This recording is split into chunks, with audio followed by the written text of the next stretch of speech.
आपका स्वागत है दीप अकेडमी फरीदकोट के यूट्यूब चैनल पे। आज हम करने वाले हैं 500 ईडीएम सीरीज़ है जो कि ऑल कॉम्पिटिटिव एग्ज़ाम के लिए। दिस इज़ क्लास 1, ये हमारी पहली क्लास है और हम 10 क्लासेस में कवर करेंगे 500 ईडीएम्स जो कि वेरी वेरी इंपॉर्टेंट है। जो भी अभी new competitive exam UPSC, bank PO, bank clerk, SSC का एग्ज़ाम आ रहे हैं, पंजाब पुलिस का आ रहा है, एफसीआई का है और PSSB का भी एग्जाम अभी इन्होंने दे दिया है। ओके, स्टार्ट करते हैं विदाउट वेस्टिंग एनी टाइम। तो नंबर 1 हमारे पास है, Ram found his best friend to be disloyal at close quarters. तो जो बोल्ड में है वो हमारा इडियम है एट क्लोज क्वार्टर्स। ऑप्शन देख लेंगे, नियर द हाउस, घर के नजदीक, at a near by place, कोई नज़दीक की जगह पे, क्लोज एग्जामिनेशन मतलब केयरफुली स्टडी करने पे, at the last moment, final moment पे। तो क्वेश्चन को रिव्यू करेंगे और देखेंगे कि Ram found his best friend to be disloyal at close quarters. इसका मीनिंग है क्लोज एग्जामिनेशन। जब उसने क्लोजली स्टडी किया राम ने कि जो जिसको वो अपना बेस्ट फ्रेंड मानता है वो क्या है, डिसलॉयल है, वो भी उसके प्रति लॉयल नहीं है, उस पर विश्वास नहीं किया जा सकता। नेक्स्ट सेंटेंस लेंगे हम इडियम वाला, militants fired at random thereby killing many innocents. तो इनोसेंट्स वो जो निर्दोष होते हैं, फायर्ड एट रैंडम का मीनिंग क्या हो सकता है, एमलेसली मतलब कि बिना सोचे समझे, वन आफ्टर अनदर, एक के बाद दूसरा, विगरसली हाई स्पीड पे एकदम से, फास्ट भी तकरीबन वहीं पे सेम है।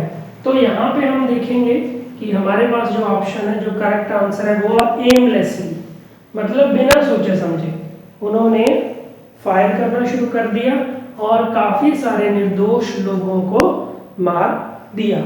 तो एट रैंडम का मीनिंग हुआ एमलेसली। नेक्स्ट हम देख रहे हैं, the main reason behind the failure of a business is that partners are at cross purposes। तो यहाँ पे हमारा idiom है at cross purposes।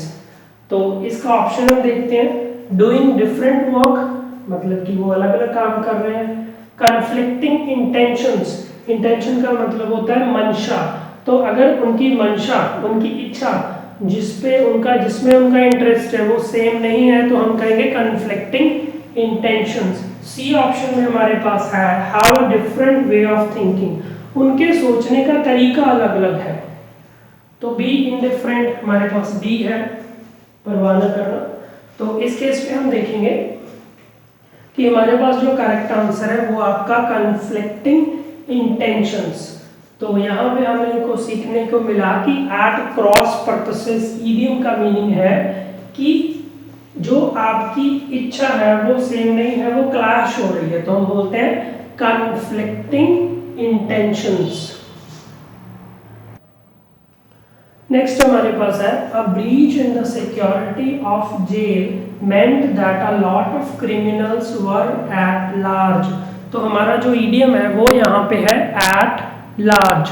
ब्रीच का मतलब होता है सेध लगाना, सिक्योरिटी को तोड़ना। तो यहाँ पे हम देखेंगे ऑप्शंस हैं, are fast, are stressed, are careful, without chains. तेज है, टेंशन में है, सावधान है, या फिर उनके बेड़ियां नहीं है, उनके चेन नहीं है जिनसे उनको बांध के रखा जाता है। तो हम देखेंगे यहाँ पे, तो यहाँ पे हमारा जो करेक्ट आंसर है वो है विदाउट चेन्स। तो अगर आप क्रिमिनल्स की हथकड़ी खोल देंगे, जहाँ उनका लॉकर जो जेल होता है उसको खोल देंगे, तो आप देखेंगे कि वो भाग जाएंगे। तो एट लार्ज का मीनिंग हमने सीखा विदाउट चेन्स। नेक्स्ट हमारे पास है, he is a responsible father and he is argus-eyed and take good care of his children। तो हमारा यहाँ पे इडियम है argus-eyed। तो इसका मीनिंग हो सकता है केयरफुल सावधान, कॉशियस सावधान, इमोशनल या फिर केयर लेस। ओके, इस केस में हम देखेंगे यहाँ पे आर्गसाइड का मीनिंग है केयरफुल, क्योंकि वो रिस्पॉन्सिबल फादर इसीलिए है क्योंकि वो केयरफुल है और वो अपने बच्चों की बढ़िया से केयर करता है। नेक्स्ट हमारे पास है software engineers have born in the brunt of AI. AI का मतलब होता है आर्टिफिशियल इंटेलिजेंस। तो यहाँ पे हमारे पास ईडियम है born in the brunt of. तो इसका मीनिंग ऑप्शन देखेंगे, to be indifferent, to careless, to argue, to bear the main shock of. तो इस केस में हमारे पास करेक्ट ऑप्शन आ जाता है to bear the main shock of. तो हमारे पास ईडियम था born in the brunt of, तो इसका मीनिंग है to bear the main shock of. मतलब कि एआई के इंट्रोडक्शन का जो सबसे बड़ा खामियाजा है वो इन सॉफ्टवेयर इंजीनियर्स ने भुगता है। नेक्स्ट है हमारे पास he always blow his trumpet to attract the attention of others। तो blow his trumpet हमारे पास idiom है। इसके ऑप्शंस देख लेंगे, to play music, to praise oneself, to play a music instrument, to celebrate। तो यहाँ पे हमारा करेक्ट आंसर है टू प्रेज oneself। अपने मुंह मियाँ मिट्ठू बनना या फिर अपनी तारीफ खुद करना को हम ईडियम, ये मीनिंग है ब्लो हिज ट्रम्पेट का मीनिंग है टू प्रेज oneself, अपनी तारीफ खुद करना। तो वो हमेशा अपनी तारीफ करता है ताकि बाकियों का ध्यान उसकी तरफ खींचा जाए। नेक्स्ट ले रहे हैं Mughal emperors created bad blood between Hindus and Muslims.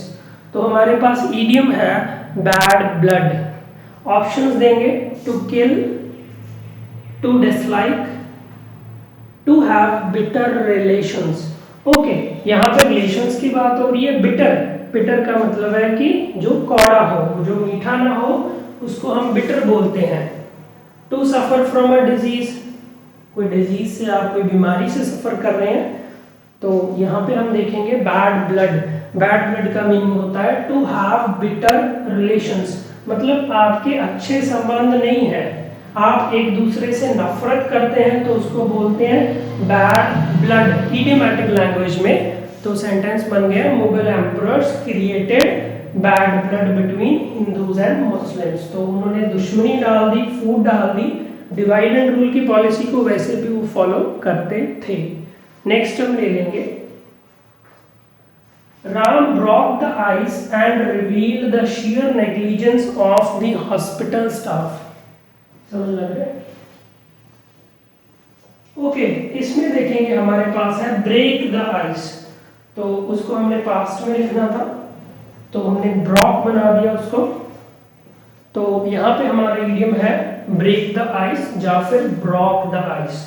तो यहाँ पे हमारे पास ऑप्शंस है, टू स्टार्ट क्विकली, एकदम से स्टार्ट कर लेना, speak first after a long silence, काफी देर चुप रहने के बाद बोलना शुरू करना, टू शूट लाउडली। तो इसको याद करने का तरीका है, सपोज डिस्कशन चल रही थी, कुछ सॉल्यूशन कुछ मांगे गए कि इसका क्या कर सकते हैं, तो कोई नहीं बोला, तो आपने बोलना शुरू किया, तो आपने आइस को ब्रेक किया। मतलब इडियोमैटिक लैंग्वेज में ब्रॉक द आइस का मतलब होता है speak first after a long silence.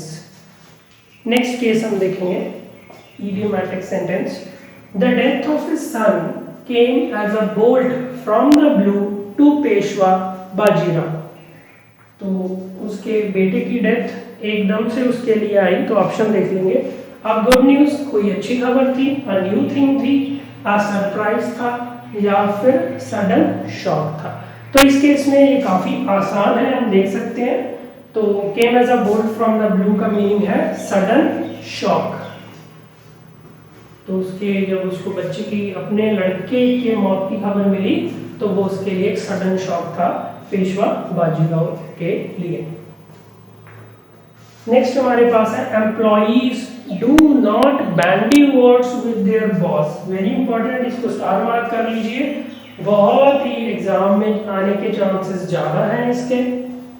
Option देख लेंगे, to argue, to agree, to accompany, to hurt.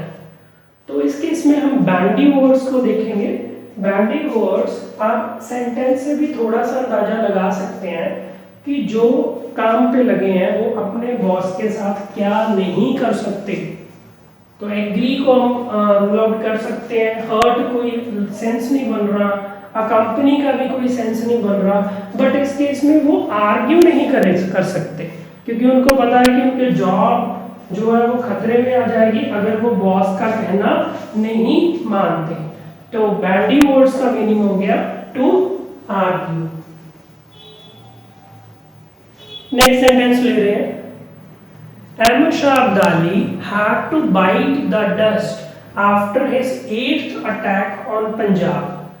तो यहाँ पे हमारा idiom है bite the dust।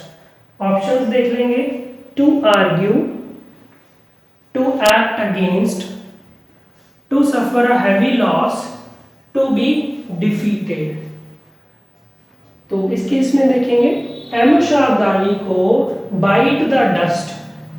तो हमें पता है कि 8th अटैक के बाद वो हार गया था बिल्कुल पूरी तरह से, बहुत ज़्यादा उसका सेना का जानी मानी नुकसान हुआ था। तो हम थोड़ा आइडिया लगा सकते हैं कि इस केस में क्या हो सकता है। तो देखेंगे इसका आंसर, तो इसका आंसर है to suffer a heavy loss. तो बाइट द डस्ट का मीनिंग हुआ to suffer a heavy loss. PDF देना नहीं।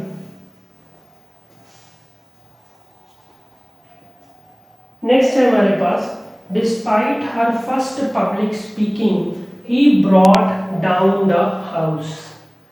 तो बहुत ही ज़्यादा बच्चे मिस्टेक करेंगे इस केस में। तो ब्रिंग डाउन द हाउस है जो इडियम है, उसका कंजुगेशन किया गया है पास्ट में, सिंपल पास्ट इंडेफिनिट में। तो देखेंगे ऑप्शंस है हमारे पास, टू फाइट लड़ना, टू क्रिएट अ सीन, इसको नोट कर लीजिए। टू क्रिएट अ सीन का मीनिंग होता है तमाशा करना, टू पुट ऑन फायर आग लगा देना, टू रिसीव एप्लॉज। तो एप्लॉज का मतलब होता है जब सभी आपके लिए ताड़ियां मारते हैं, सभी सराहना करते हैं आपके काम की, तो उसको बोलते हैं टू रिसीव एप्लॉज। तो इसका मीनिंग लिख लेंगे, ब्रिंग डाउन द हाउस का मीनिंग होता है to receive applause. Very important, star mark कर लीजिए। Next, she is failing repeatedly as she is in brown study. तो वो दोबारा फेल हो रही है क्योंकि वो ब्राउन स्टडी में है। देखेंगे ब्राउन स्टडी का ऑप्शन है हमारे पास, think deeply, day dream, study carefully, study late night. तो वो दोबारा फेल हो रही है क्योंकि वो ब्राउन स्टडी में है। तो देखेंगे यहाँ पे हमारे पास आंसर है डे ड्रीम, कि वो शेख चिल्ली के जैसे सपने ही देख रही है, मेहनत नहीं कर रही, तो इसलिए वो दोबारा फेल हो रही है। तो हमें ब्राउन स्टडी का मीनिंग मिला ईडियम का डे ड्रीम। नेक्स्ट हम देख रहे हैं, IPL is a big draw each year. अभी बिग ड्रॉ जैसे हम लॉटरी ड्रॉ है वैसी पहली आपके दिमाग में आती है, बट वो सही नहीं है। ऑप्शन देखेंगे, अ lucky event, a gamble, an important one, a huge attraction. तो इस केस में हम देखेंगे कि आईपीएल एक बिग ड्रॉ है जो कि हर एक साल होता है, ईच ईयर बोल दीजिए आप, एनुअली बोल दीजिए। तो इस केस में जो हमारा करेक्ट आंसर है वो है ह्यूज अट्रैक्शन। तो आईपीएल जो है वहाँ पे बहुत सारे लोग जाते हैं, ऑडियंस बहुत ही बड़ी होती है, तो उसको बोलते हैं बिग ड्रॉ। तो बिग ड्रॉ का मीनिंग हमें इडियम का मिला अ ह्यूज अट्रैक्शन। नेक्स्ट हमारे पास है, he leads a luxurious life as he is born with a silver spoon। तो लीड का यहाँ पे मतलब है जीना, एक बढ़िया, बहुत ही बढ़िया लग्जूरियस लाइफ जी रहे हैं, वो जी रहा है क्योंकि वो born with a silver spoon, चांदी के चम्मच के साथ जन्म लिया, ऐसा कुछ मतलब बन रहा है इसका। तो ऑप्शन देख लेंगे, टू बी लकी कि वो लकी है, to earn a lot of money बहुत सारा पैसा कमाए, born in a rich family वो किसी अमीर घराने में उसका जन्म हुआ है, टू बी पेशेंट तो वो सहनशीलता वाला है। तो देखेंगे हम इसका answer, born with a silver spoon. तो इसका मीनिंग आपके सामने है, born in a rich family. तो यहाँ पे हमको सीखने को मिला कि जो idiom born with a silver spoon है उसका मीनिंग है born in a rich family.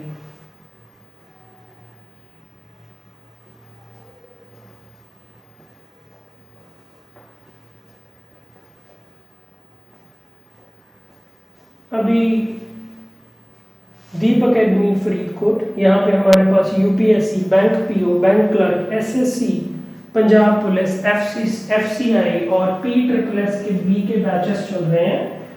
तो बढ़िया तैयारी के लिए और फर्स्ट अटेम्प्ट में क्लियर करने के लिए आप दीप एकेडमी फरीदकोट को एक बार कंसिडर जरूर कीजिए। नेक्स्ट क्वेश्चन हम ले रहे हैं, he is paying his loan by and by after getting a government job। तो वो अपना लोन दे रहा है by and by. By and by आपका इडियम है यहाँ पे। ऑप्शन देख लेंगे एक बार, इजीली आसानी से, क्विकली तेजी से, ग्रेजुअली धीरे धीरे करके, साइड बाय साइड साथ ही साथ। तो साइड बाय साइड यहाँ पे आ नहीं सकता ना, तो कोई लोन एकदम से कैसे देगा, चाहे वो गवर्नमेंट जॉब के हो, खर्चे तो उसके और भी हैं, इजीली आसानी से भी नहीं हो सकता। ग्रेजुअली का मतलब होता है धीरे धीरे। तो यहाँ पे आप समझ गए होंगे कि इसका जो आंसर है वो है ग्रेजुअली।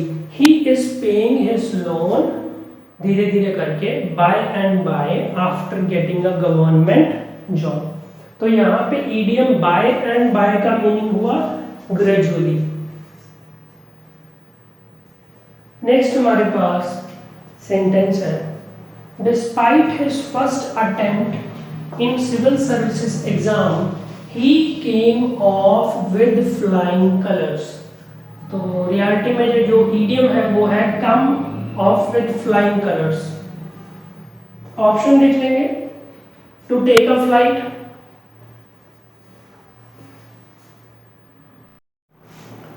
तो हमारे पास है केम ऑफ विद फ्लाइंग कलर्स का मीनिंग हमने देखा, टू कम आउट सक्सेसफुली, मतलब कि कामयाब हो जाना बहुत ही बढ़िया तरीके से। नेक्स्ट हमारे पास है, after tough times Sikhs carried the day in Punjab in the 16th century. तो बुरे समय के बाद सिखों ने डे को कैरी किया, इडियम है कैरी द डे, पंजाब में 16th सेंचुरी में। तो हमारे पास ऑप्शंस है, टू परसुएड किसी को मनाना, मोटिवेट करना, टू एडजस्ट विद डिफिकल्टी बड़ी ही मुश्किल के साथ एडजस्ट करना, टू वेस्ट टाइम समय बर्बाद करना, टू विन अ विक्ट्री तो कोई जीत हासिल करना। तो कैरेट द डे का हम देखेंगे, हमारे पास आंसर है टू विन अ विक्ट्री, कोई जीत हासिल कर लेना। तो बुरे समय के बाद सिखों ने पंजाब में जीत हासिल कर ली। तो हमने सीखा कैरी द डे, इडियम का मीनिंग है to win a victory. Next हमारे पास है, Mohan is stubborn and he often curtains lecture. तो मोहन ढीठ है, वो तकरीबन कर्टेन लेक्चर, ये इडियम है। ऑप्शन देखेंगे, to miss a lecture, to hide oneself अपने आप को लुकाना, छुपाना, टू वर्क एमलेसली तो बिना सोचे समझे काम करना, टू क्रिटिसाइज। तो यहाँ पे इस केस में देखेंगे कि कर्टेन लेक्चर का मीनिंग होता है टू क्रिटिसाइज। ओके, नॉर्मली हम इस चीज़ को यूज़ करते हैं जब हस्बैंड वाइफ की बातचीत होती है और नॉर्मली वाइफ हस्बैंड को समझाता है या फिर हस्बैंड वाइफ को समझाती है कि उनकी ये जे खामियां हैं, ये जे कमियां हैं। तो वो क्रिटिसाइज कर रही है, तो इडियमैटिक लैंग्वेज में उसको बोलेंगे कर्टेन लेक्चर। तो कर्टेन लेक्चर इडियम का मीनिंग हुआ टू क्रिटिसाइज। नेक्स्ट हमारे पास है his new boss is continually in search of calling employees in question। तो इडियम है call employees in question। Option देखेंगे, to inquire, to praise, to doubt, to call। Inquire का यहाँ पे मीनिंग है कि किसी की जांच पड़ताल करना, प्रेज है तारीफ करना, डाउट शंका जाहिर करनी, और कॉल का मीनिंग है बुलाना। तो इस केस में हम देखेंगे कि कॉलिंग एम्प्लॉइज इन क्वेश्चन का मीनिंग है टू डाउट। टू डाउट मतलब कि शक जाहिर करना। उसका जो न्यू बॉस है वो हमेशा ही कोशिश में रहता है कि वो अपने काम करने वाले एम्प्लॉइज पे शक करता रहता है, तो उसको बोलते हैं to doubt. Next, he often avoids arguments by clinching the issue together। तो हमारे पास इडियम है clinch the issue। ऑप्शन देखेंगे, to put off मतलब कि put off का मीनिंग होता है कि टालते रहना, कल करेंगे, परसों करेंगे, बाद में करेंगे। to decide the matter तो किसी मसले को हल करना, उस पर कोई डिसीजन लेना। टू रिफ्रेन फ्रॉम, रिफ्रेन का मीनिंग होता है कि उससे परहेज करना, to refrain from. To study late night, देर रात तक पढ़ना। तो इस केस में हम देखेंगे कि आपका जो आंसर है वो है टू पुट ऑफ। तो वो आर्ग्यूमेंट्स, वो लड़ाई को अवॉइड करता है कि कोई वाद विवाद ना हो जाए, वो बस हर एक चीज़ को टाल देता है। तो this was the first class 500 idioms for all competitive exams. आप कमेंट करके इसका पीडीएफ भी ले सकते हैं, और डीप अकेडमी ज्वाइन करने के लिए हमें कॉल कीजिए 9041120625। We provide both online and offline classes.